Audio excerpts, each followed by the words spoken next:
We appreciate it very much. You've done a fantastic job. I think it's very important to state that incredible things are happening in our country. I think we've made more progress in 3 weeks than they've made in 4 years, especially with respect to the reputation of our country. And people are respecting us again as a country and as a powerful country, and maybe a smart country, but maybe not so smart, because when you look at some of the waste, fraud, and abuse that's being uncovered by DOGE, and the people at DOGE, these are young, often young, but super brilliant people, incredible computer scientists and other things, and they're finding waste and abuse like I think nobody ever thought possible. But before we do that, I just want to ask Will to come over. I've just finished signing some executive orders, and if we could start with that, Will, you might want to come up here and just explain what we did. Thank you. Good afternoon, y'all. A short while ago, President Trump signed three items. The first is an executive order relating to the affordability and availability of in vitro fertilization and other fertility treatments. These are treatments that have become unaffordable for many Americans, or have been unaffordable for many Americans. And the executive order is a directive to the Domestic Policy Council to examine ways to make IVF and other fertility treatments more affordable for more Americans. The second item that we signed was a presidential memorandum imposing radical transparency requirements on government departments and agencies, in keeping with President Trump and the administration's broader commitment to governmental transparency. What this presidential memorandum would do is require, as waste, fraud, and abuse is uncovered, as programs are canceled, and ultimately as taxpayer dollars are saved, this presidential memorandum would require departments and agencies to make all of the details of that freely available to the public. Lastly, we have another executive order that President Trump signed relating to independent agencies.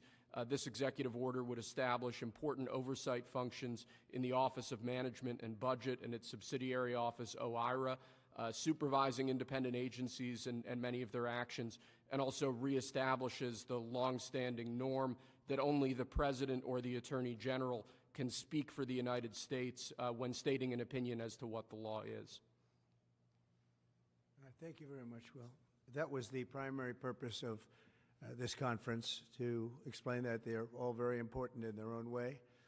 Fertilization, I've been saying that we're going to do what we have to do, and I think the women and families, husbands, are very appreciative of it. But that was it. I do want to say while I'm up here, I've been contacted by some of the biggest companies in the world, and because of what we're doing economically and through tariffs and taxes and incentives, they want to come back into the United States. And we'll be announcing various very large companies, the biggest actually, and they'll be coming back, having to do with chips and having to do also with cars and lots of other things. We're going to be announcing some very, very big, momentous decisions are being made by companies all around the world, the biggest, and they want to come back into the U.S. Car plants are being canceled in other locations now because they want to build them here. And you read about a couple, not that I want to mention names or anything, but you read about a couple of big ones in Mexico just got canceled because they're going to be building them in the United States. And that's very simply because of what we're doing with respect to taxes, tariffs, and incentives. And I think it's a very important thing. And you'll be seeing this over the next probably over the next 2 years, to be honest, but you're going to see a lot of it over the next couple of weeks. A lot of big ones are going to be announcing. And so while we're here, I guess we can take a couple of quick questions. Go ahead, please. Please. Mr. President, have you decided specifically what the auto tariff rate should be? Yeah, I probably will tell you that on April 2nd, but it'll be in the neighborhood of 25%. Pharmaceuticals? It'll be 25% and higher, and it'll go very substantially higher over a course of a year. But we want to give them time to come in because, as you know, when they come into the United States and they have their plant or factory here, there is no tariff. So we want to give them a little bit of a chance. Yes, thank you. The EU, sorry, Andrea Chalal, the EU representative is going to be here in Washington tomorrow. He's going to be meeting with Hassett and Greer and Letnick. What can the EU do to sort of avoid the reciprocal tariffs that you've talked about? And, you know, you've talked a lot about the VAT. Do you expect them to reduce that? Well, they did already, as I understand it, reduce their car tariff all the way down to what we have. And a lot of that will take place, and I think some won't do it and some will do it. But the EU had a 10% tax on cars, and now they have a 2.5% tax, which is the exact same as us. So already we've saved a tremendous amount. That would be great. If everybody would do that, then we'd all be on the same playing field. Because essentially what we're doing with the tariffs is, you know, they charge us, we charge them, same amount. And it's called reciprocal, actually. And whatever they charge us, we're charging them. And so the EU is, you know, I appreciate that they did this, but, you know, the EU has been very unfair to us. We have a deficit of $350 billion. They don't take our cars. They don't take our farm products. They don't take almost anything. They take very little. And we're going to have to straighten that out. And we will. I have no doubt about it. Yeah, go ahead, please. Thank you, Mr. President. Could you tell us a little bit more about the Russia talks, your impression of how they went today, and if you're perhaps more confident or less confident of a deal after what happened today? Well, much more confident. They were very good. Russia wants to do something. They want to stop the savage barbarianism. I mean, what's going on over there? It's soldiers are being killed by the thousands on a weekly basis. It's ridiculous. And they're not American soldiers. They're Russian soldiers, and they're Ukrainian soldiers largely, although a lot of Koreans have been killed, as you know. Quite a bit of them have been killed. They came over to fight, and a large portion have been wiped out. But we want to end it. It's a senseless war. It should have never happened, would have never happened if I was president, and it's a shame to see it. And I see pictures that you don't see, but I see pictures of fields that look just horrible. It looks like Gettysburg. If you see the old pictures of Gettysburg, it's soldiers lying all over the field, body parts all over the field. They're all dead. And this is going on a daily basis. It's a horrible thing. Both Russia and Ukraine, they're losing thousands and thousands of soldiers, and a lot of people have been killed too. I think that's one of the things that you'll see historically, and you'll see later on as it goes along. I think people are going to be surprised at how many people, not only soldiers, have been killed in Ukraine. A lot more people than you think. Yeah, please.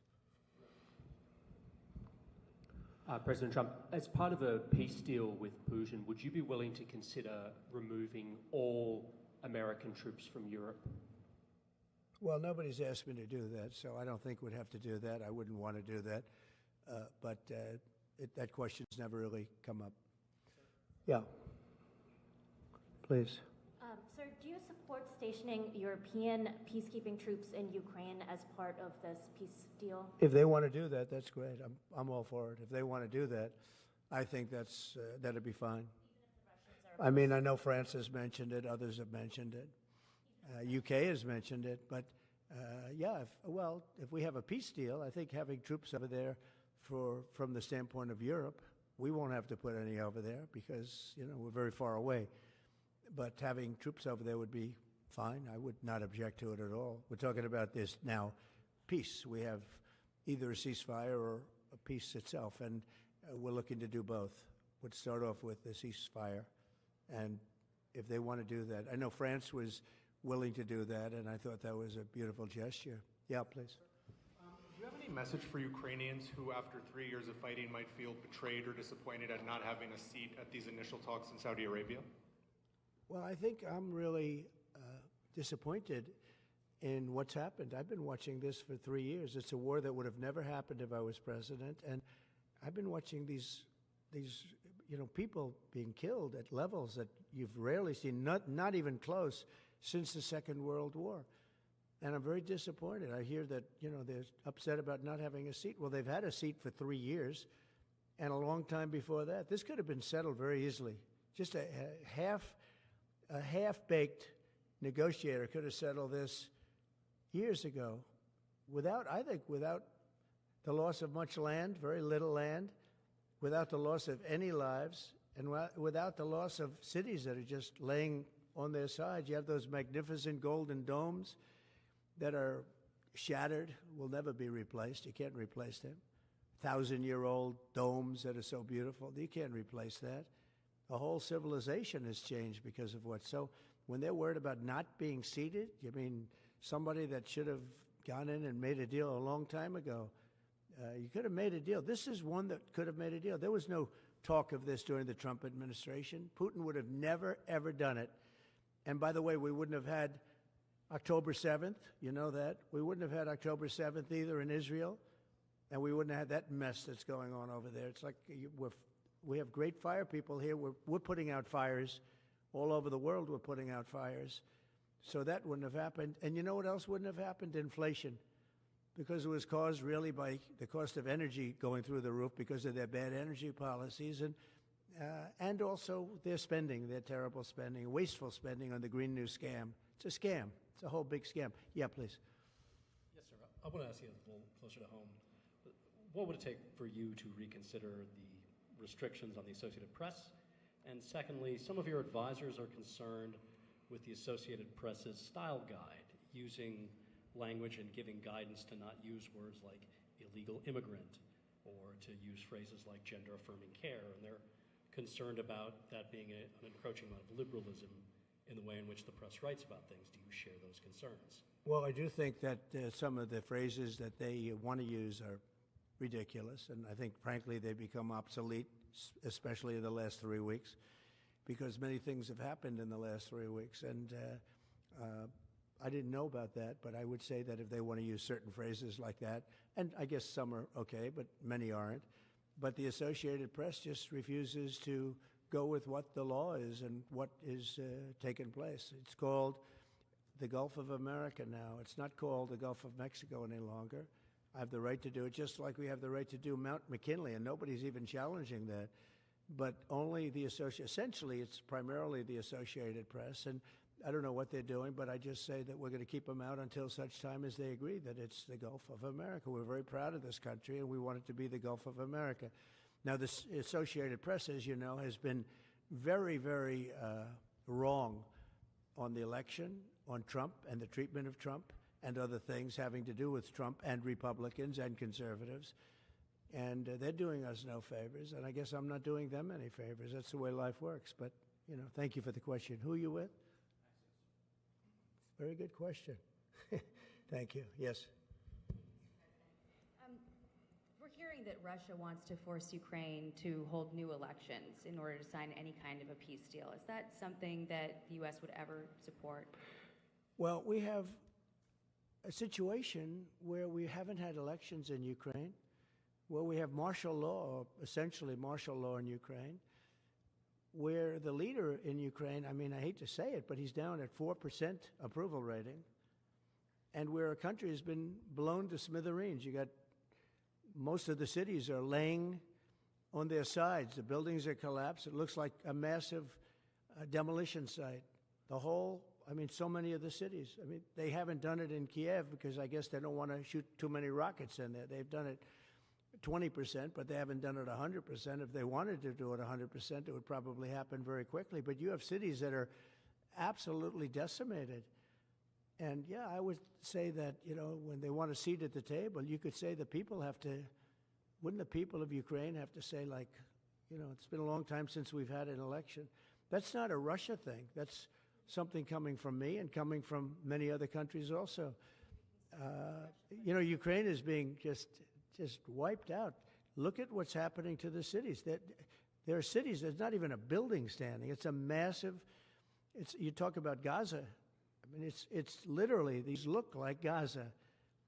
Actually, many have, percentage-wise, more buildings knocked down than in Gaza. So, you know, people are tired of it. People want to see something happen. And, you know, the other thing that it's been bothering me for a long time, because I solved the problem with NATO. They paid hundreds of billions of dollars into the funds of NATO when I said, you got to pay, because the United States was paying for European countries, and then they take advantage of us on trade. But I've seen it. Look, they have to pay. They have to find out, where's the money going to? We have, I believe President Zelensky said last week that he doesn't know where half of the money is that we gave him. Well, We gave them, I believe, $350 billion, but let's say it's something less than that, but it's a lot. And we have to equalize with Europe because Europe has given us given a very much smaller percentage than that. I think Europe has given $100 billion, and we've given, let's say, 300 plus, and it's more important for them than it is for us. We have an ocean in between, and they don't. But where is all the money that's been given? Where is it going? And nobody, I've never seen an accounting of it. We give hundreds of billions of dollars. I don't see any accounting. So I want to see peace. Look, you know why I want? Because I don't want all these people killed anymore. I'm looking at people that are being killed, and they're Russian and Ukrainian people, but they're people. Doesn't matter where they're from on the whole planet. And I think I have the power to end this war. And I think it's going very well. But today I heard, oh, well, we weren't invited. Well, you've been there for 3 years. You should have ended it 3 years. You should have never started it. You could have made a deal. I could have made a deal for Ukraine that would have given them almost all of the land, everything, almost all of the land, and no people would have been killed, and no city demolished, and not one dome would have been knocked down. But they chose not to do it that way. And President Biden, in all fairness, he doesn't have a clue. What he was so bad for this. He was so bad, so pathetic. It's so sad. But with all of that being said, look, it is what it is. When I left, there was no chance that this could have happened. But it happened because we had incompetent leadership at many different levels. But when you see what's taken place in Ukraine with millions of people killed, including the soldiers, millions of people killed, a big percentage of their cities knocked down to the ground. I don't know how anybody even lives there. You know, when they say they took a poll and Zelensky's at 4%, who's living there? You know, I mean, people are, it's hard to believe that people live there. Their cities are being knocked down, and this is something that would have never happened. And by the way, for 4 years, it didn't happen. It was never going to happen. Go ahead. One follow-up question. How would you counter the perception, because Russia's pushing for this, obviously, they don't really hold true elections, that would be a capitulation of some sort? How would you guard against potentially Russia installing a puppet government? And then finally, how would that new election have an impact on getting Zelensky to sign the rare earth minerals deal? Look, you have leadership, and I like him personally. He's fine. But I don't care about personally. I care about getting the job done. You have leadership now that's allowed a war to go on that should have never even happened, even with the United States. Look, we had a president who was grossly incompetent. He had no idea what he was doing. He said some very stupid things, like going in for portions and all of the things. He made a lot of bad statements, but he's grossly incompetent, and I think everyone knew that. This is something that should have never happened, would have never happened. And I used to discuss it with Putin. President Putin and I would talk about Ukraine. It was the apple of his eye, I will tell you that. But there was never a chance of him going in. And I told him, you better not go in. Don't go in. Don't go in. And he understood that. He understood it fully. But I'm only interested, I want to see if I can save maybe millions of lives. This could even end up in a World War III. I mean, to be honest with you, you've been hearing now Europe is saying, well, I think we're going to go in and we're going to go. All of a sudden, you're going to end up in World War III over something that should have never happened. And, you know, it's a very sad situation. Yeah, please. In a court filing, the White House said that Elon Musk is not a DOGE employee and has no authority to make decisions. Can you clarify for us today Well, Elon what his Musk, exact role is there? Yeah. Elon is, to me, a patriot. So, you know, you could call him an employee, you could call him a consultant, you could call him whatever you want. But he's a patriot. I mean, look at the kind of things. I just said, just write it down, just in case that question got asked, right? And which I'm surprised it took so long, actually. But you know what? Ukraine's a bigger deal because people are dying by the thousands a week, thousands. But look at this, from 90 to 99, Social Security, 6,054,000 people. Well, that's okay. Maybe that's possible. You know, 90 to 99, maybe it's possible. It's a lot of people, though, at that. But people that live to 100 to 109, 4,734,000. Wow, that's a lot. That means over 100 years old. They're 4 million people. I don't know too many. I know people that are doing great in their 90s, but not too many people over 100. But over 120, from 120 years old, people that are 120 years old up to 129. 3,472,000 people. Wow. You know that could be because the record is like, I think it's one person, a woman, lived to 127, but they have 3,472. Okay, but now we're going really in. People from 130 years old to 139-year-old. 3,936,000. Wow. I wonder if people are getting paid with all this. I mean, are these checks? And that's what we're checking right now. People from 140 years old to 149 years old, 3,542,000. 140 years old and beyond. Now we're really going because we're looking to break the record by 25 years. People from 150 years old to 159 years old, 1,345,000. These are in the, by the way, these are in the computer files. This is what they do well. They're super. I asked Elon, who are these DOGE people? He said they're super brilliant computer people and they love the country. It's simple. Wait a minute. People from 160 years old to 169 years, 121,000. So 160-year-old people. 170 to 179,000, 6,087. But now, let's go into the real numbers. From 200 to 209 years old, 879 people. From 210 years old, I haven't met any of them. And if I did, I would bless them. I would worship the ground they walk on. 210 to 219 years, 866. From 220 years old to 229 years old, 1,039. And then you have two people. From 240 years old to 249 years old, one person. And there's one person that's 360 years old. That's just that. And then, where's the money being spent, right? Let's go into that for just a second. $520 million for a consultant on the environment. It's called Environmental, Social, and Governance. Investments in Africa and mobilize private sector resources. $520 million. Somebody got $520 million for an environmental, sounds like an environmental study.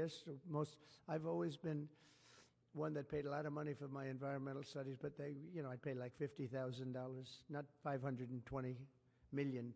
$520 million for ESG. $25 million to promote biodiversity, conservation, and promote licit livelihoods by developing socially responsible behavior in the country of Colombia. Well, it's nice, $25 million going to Colombia for something that nobody ever heard of. $40 million to improve the social and economic inclusion of sedentary migrants. $40 million. $42 million for Johns Hopkins, great place, to research and drive social and behavior change in Uganda. $42 million. What about us? What about social change in our country? $70 million for a center at Purdue to research university-sourced, evidence-based solutions to developmental challenges. I mean, these are massive numbers on things that nobody ever heard about. $10 million for Mozambique voluntary medical male circumcisions. $10 million for circumcisions in another country. $9.7 million for UC Berkeley to develop a cohort of Cambodian youth with enterprise-driven skills. In other words, let's teach them something about enterprise. What about our people? Can't we teach them about enterprise? $2.3 million for strengthening independent voices in Cambodia. $32 million to the Prague Civil Society Center, which is a very liberal group of people. Wonder how much of that money came back to the people that approved it. $14 million for improving public procurement in Serbia.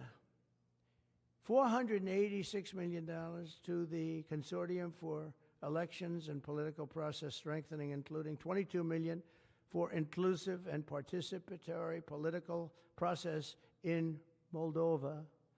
and $21 million for voter turnout in India. Well, why are we giving $21 million to India? They got a lot of money. They're one of the highest taxing countries in the world in terms of us. We can hardly get in there because their tariffs are so high. I have a lot of respect for India. I have a lot of respect for the Prime Minister. He just left, as you know, 2 days ago. But we're giving $21 million for voter turnout. It's voter turnout in India. What about, like, voter turnout here? Oh, we've done that, I guess. We did $500 million, didn't we? It's called the lockboxes. $20 million for fiscal federalism in Nepal. Listen to these numbers. This is all fraud.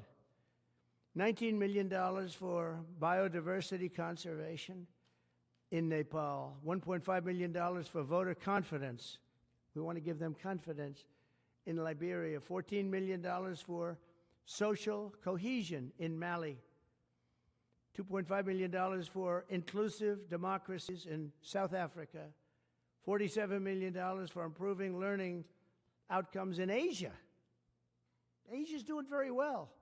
They're doing a lot better than we do in the schools, aren't they? $2 million to develop sustainable recycling models to increase socioeconomic cohesion among marginalized communities in Kosovo and Eshkali and in Egypt.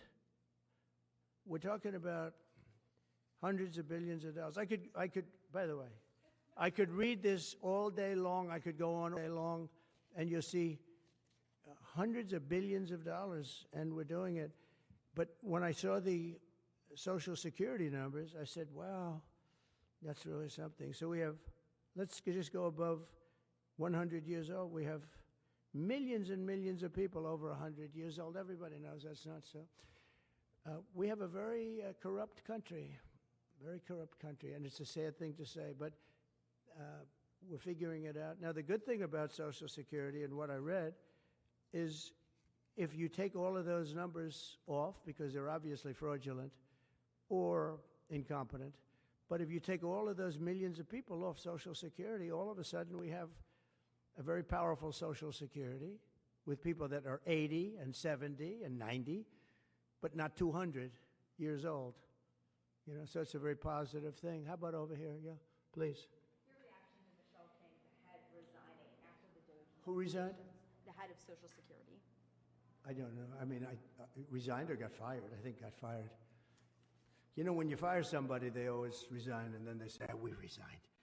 But when you have numbers like that, I think really it's got, they have to get fired. Who would keep them? How could you have numbers like this? Now, the big thing is, how many of these people got paid? Were they getting paid? Were they getting paid? How many of them were getting paid Social Security? Because if that's the case, it's a massive fraud. All those great Palm Beach police into this situation, right? You guys would figure that out very quickly. But how many of them are being paid? I mean, maybe millions of them, but it's a total fraud. Also, a lot of illegal immigrants are in Social Security that shouldn't be there. Yeah, please, go ahead. Mr. President, there was a big wave of probationary federal workers who were fired over the weekend. Some of these workers focused on nuclear weapon security, were immediately rehired. Do you have any concerns about how these terminations have No, played out? not at all. I think we have to just do what we have to do. It's, you know, you're going to, it's amazing what's been found right now. It's amazing. If we feel that in some cases they'll fire people and then they'll put some people back, not all of them, because a lot of people were let go. Don't forget, I got elected on the basis of making our government stronger and smaller, because we have millions of people that obviously they're paying millions of people that shouldn't be paid. And that has also to do with workers. Yeah, please. No, go ahead. Actually, yes, New York Times. Mr. President, given your concerns about corruption, you said that if there were any conflicts of interest with Elon Musk, you wouldn't let him anywhere near it. That's right. DOGE and SpaceX employees are now working directly at the Federal Aviation Administration and the Defense Department, agencies that have billions of dollars in contracts with Musk's companies or that directly regulate his companies. How is that not a conflict of interest? Well, I mean, I'm just hearing about it, and if there is, and he told me before I told him, but obviously I will not let there be any conflict of interest. He's done an amazing job. They've revealed, in fact, he's going to be on tonight, a big show called Sean Hannity at 9 o'clock and he's on and I'm on, and we talk about a lot of different things. And any conflicts, I told Elon, any conflicts, you can't have anything to do with that. So anything to do with possibly even space, we won't let Elon partake in that. Yeah, please. On immigration, sir, you said you would be sending the worst of the worst to Guantanamo Bay. What we're finding out is that there are a lot of low-risk migrants who don't have a criminal background who are also being sent. Are you thinking about this differently now? No, they're going to be brought back to their countries. And with some persuasion, every one of those countries, everyone in the, as you know, every country is taking the people back. So some of them are going to be brought back to, many of them, any of them that are low risk, as you say, are going to be brought back to their countries. Yeah, go ahead, please. Can you give us a bit of an update on where you stand with Venezuela? Yeah, It's oil. There's basically a monthly license that can soon extend. Well, you know, we had Venezuela on the run, and it looked like that was going to be very good. And when Biden came in, as he always does, he screws it up. And they started buying millions and millions and millions of dollars of oil, billions of dollars, actually, of oil. And it gave them a new life, a new, really, lease on life. But we'll see. We had some pretty good discussions with a lot of people within our government, in the United States government, that are involved in that. And Venezuela's a little bit early, but, you know, we were not buying from Venezuela when Biden came in for whatever reason. Instead of just taking the beautiful, as I call it, liquid gold, we have more than anybody, they started paying a fortune to Venezuela. And we're looking at that, actually. Why did they do that? Why were they doing that? Why would they go to the enemy and give them billions and billions of dollars? Now, with that being said, as you know, Venezuela has said very strongly they will not take any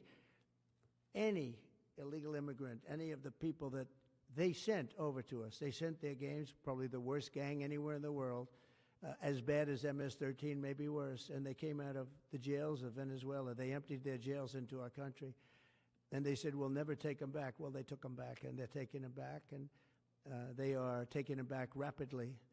They were sending a lot of people to Venezuela. They said they wouldn't take them back, and they are taking back. But we're looking at Venezuela very seriously, and we're going to be able to. Don't forget, I've only been here for 3 weeks. Yeah, please. Just a little clarity on, are you inclined to continue to allow Venezuela, through, I think, Chevron and other oil companies, to export those petroleum products, or are you maybe inclined not to pull back? Yeah, maybe not. We're looking at that now. I just got here. When I left, they weren't doing anything. They were ready to go. We give up. And then Biden came along and he gave them literally billions of dollars. I couldn't believe it, actually. And we have so much under our feet, liquid gold. We have so much, and it was pretty amazing. So we're looking at that whole situation, why he did it. All right, how about one more? Yeah, please.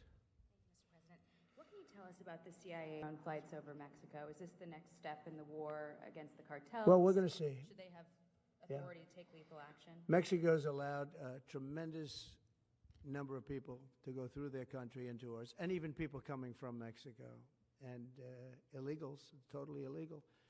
They've allowed people to empty jails into Mexico and then let them come through with this totally ridiculous open border policy of the Biden administration. So millions of people have come in, and hundreds of thousands, and actually millions, are criminals. They came in from jails all over the world that release them into Mexico, and they come into our country. And they also came in from Canada, by the way, large numbers through Canada. In fact, when we closed up the one border, they came in through the other border. So Canada is not an uninterested party. But I will say this, we're dealing with Mexico. I have a very good relationship with Mexico, but I think Mexico is largely run by the cartels, and that's a sad thing to say. And if they wanted help with that, we'd give them help.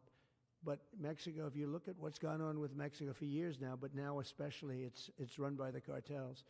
And they've allowed millions of people to come in from jails and prisons of other countries from all over the world, not just South America, Africa, Asia, all over. A lot from the Congo in Africa, a lot.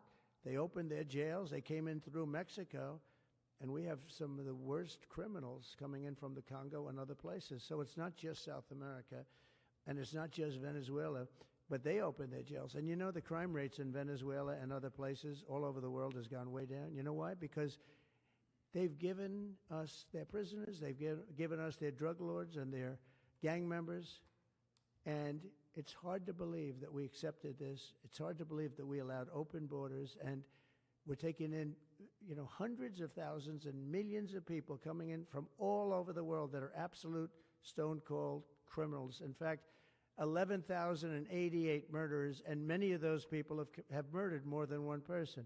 Why are they giving us these people, and why are we taking these people under Biden? You know, you had a border czar that never went to the border. Happened to be a vice president, never went to the border, never called the border people. I call them all the time. I speak to them all the time. But here's the good news. We have the most secure border we've ever had right now. As secure and even more secure than I had it 4 years ago.